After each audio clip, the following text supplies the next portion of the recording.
keluarga Ammar bin Yasir. Ammar adalah termasuk anaknya Yasir. Yasir hakikatnya adalah asalnya seorang budak. Juga istrinya Sumayyah seorang budak. Tapi dua-duanya adalah masuk Islam. Dan ketika sudah masuk Islam, ternyata mereka punya akidah yang kuat dalam meyakini keberadaan Islam. Maka Abu Jahal tidak suka melihat seorang budak yang kuat akidahnya, yang punya pendirian yang kuat, juga termasuk istrinya. Maka saat itulah Abu Jahal mencoba membunuh Yasir dengan cara digantung, dicekek lehernya. Sampai Sumayyah sebagai istrinya, bagaimana supaya melawan Abu Jahal? Dicakar Abu Jahal mukanya, sambil loncat-loncat, kan Abu Jahal tinggi.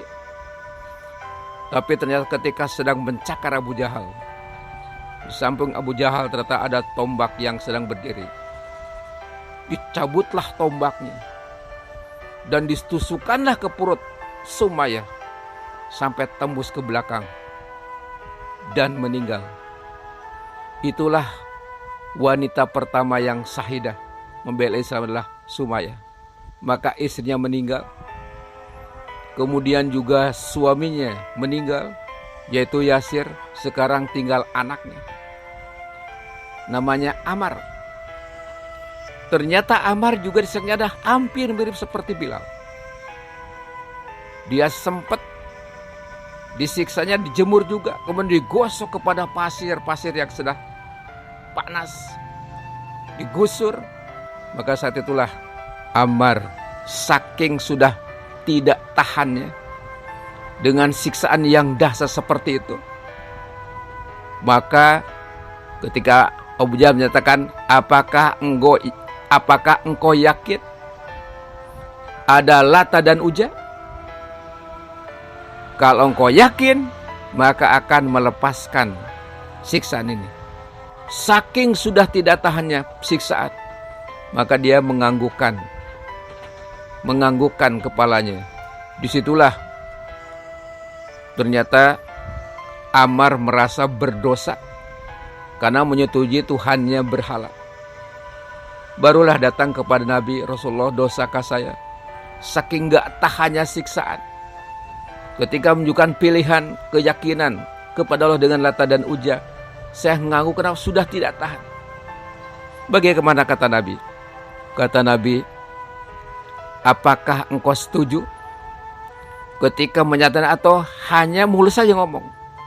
Hati Rasulullah, saya nggak setuju, nggak kuat, tapi hebat dasar. Itu yang diabadikan dalam surat An-Nahl, hampir ujung. Ternyata dibolehkan kita berbohong. Saking tidak kuatnya siksaan, yang penting hati tetap beriman pada Allah Subhanahu wa Ta'ala. Hari ini butuh pribadi seperti Bilal, butuh juga pribadi seperti keluarga Ammar bin Yasir. Kenapa? Karena hanya akidah seperti inilah yang akan kuat kita menuju pada husnul khotimah dalam hidup kita ini. Maka kalau tidak punya akidah seperti ini, maka banyak orang yang murtad dan mati dalam kafir. Mudah-mudahan kita tetap memiliki akidah yang salimah, ibadah yang sahihah, akhlakul karimah, walaupun ujian harus menyiksa badan kita sampai tercabik-cabik, tapi tetap kita akan menjaga keyakinan sampai titik darah yang terakhir.